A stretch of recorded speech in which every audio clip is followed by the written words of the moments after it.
প্লান্টক sweet Parashar শিতানটোলৈ আপোনাক স্বাগতম। আজি এই শিতানটোৰ বিশেষ এবিধ খুবেই উল্লেখযোগ্য উদ্ভিদ জমলাখুটি। আপোনালোকৰ বহুতেই হয়তো ইয়াৰ বিষয়ে জানে বা বহুতেই ইয়াৰ বিষয়ে অৱগত নহয়। বিশেষকৈ জণ্ডিছ বৃক্কৰ ৰোগৰ বাহিৰেও বহুতো ৰোগৰ নিৰাময়ৰ বাবে এই উদ্ভিদজোপাৰ বিভিন্ন অংশ ব্যৱহাৰ কৰা হয়। আহক আমি এই বনৌষধিজোপা ভালদৰে চিনি পাওঁ আৰু ইয়াৰ ঔষধি গুণসমূহৰ বিষয়ে ভালদৰে জানো। জমলাখুটি হিচাপে পৰিচিত এইবিধ উদ্ভিদৰ ইংৰাজী নাম ক্ৰেপজিঞ্জাৰ বা স্পাইৰেলজিঞ্জাৰ বুলিও কয়।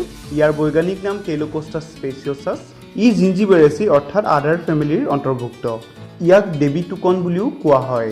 ইয়াৰ নামৰ যদি আক্ষৰিক অৰ্থ চাওঁ, প্ৰকৃতিয়ে মানৱক প্ৰদান কৰা এইবিধ লাঠি বা টাকোন যমকো বা মৃত্যুদূতকো বহু সময়ত বাধা দিবলৈ সক্ষমতা ৰাখে। ই এবিধ সপুষ্পক উদ্ভিদ হয়।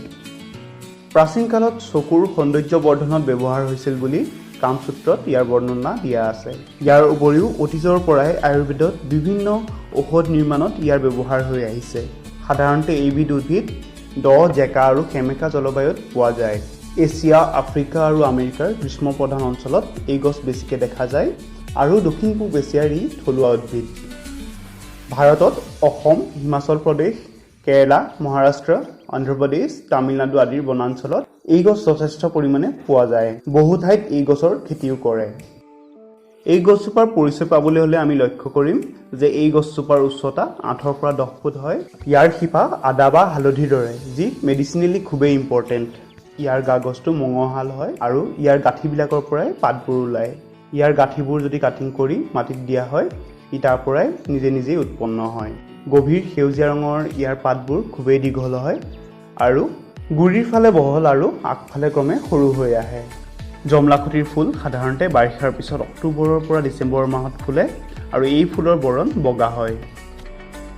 আমি যদি ইয়াৰ ঔষধি গুণসমূহৰ প্ৰতি লক্ষ্য কৰোঁ, তেনেহ'লে আমি জানিম যে ইয়াৰ শিপা জণ্ডিছ ৰোগত খুবেই ব্যৱহাৰ হয়। শৰীৰৰ কোনো অংশত আঘাত লাগি ফুলিলে বা ঘাঁ লাগি পেলাই পুজ বা যদি পানী ওলায়, ইয়াৰ পাত পিহি যদি প্ৰলেপ দিয়ে অতি সোনকালে আৰোগ্য হয়। ইয়াত এণ্টিবেক্টেৰিয়েল গুণ নিহিত হৈ আছে। বিভিন্ন বেক্টেৰিয়া যেনে ষ্টেফাইল'ককাছ, ই কলাই, চিউডোমোনাছ, চালমনেলা আদিক জমলাখুটিৰ শিপাৰ পৰা ওলোৱা ৰসে প্ৰতিৰোধ কৰিব পাৰে। এণ্টিফাংগেল গুণ থকাৰ বাবে ই ভেঁকুৰকো প্ৰতিৰোধ কৰে। তাৰোপৰি ব্ৰংকাইটিছ, এজমা আৰু পেলুৰ আদিৰ প্ৰতিকাৰৰ বাবে ইয়াক ব্যৱহাৰ কৰা হয়। ইয়াৰ এণ্টিঅক্সিডেণ্ট, এণ্টি ষ্ট্ৰেছ গুণ আছে। বিষ, জ্বৰ, ফুলা আদি কমোৱাত ইয়াক ব্যৱহাৰ হয়। মিজো জনজাতিৰ লোকসকলে বৃক্ক আৰু মূত্ৰাশয়ৰ ৰোগৰ নিৰাময়ৰ বাবে এই জমলাখুটি ব্যৱহাৰ কৰে। লগতে গৰ্ভনিৰোধক বা ষ্টেৰইড প্ৰপাৰ্টিও ইয়াত পোৱা যায়।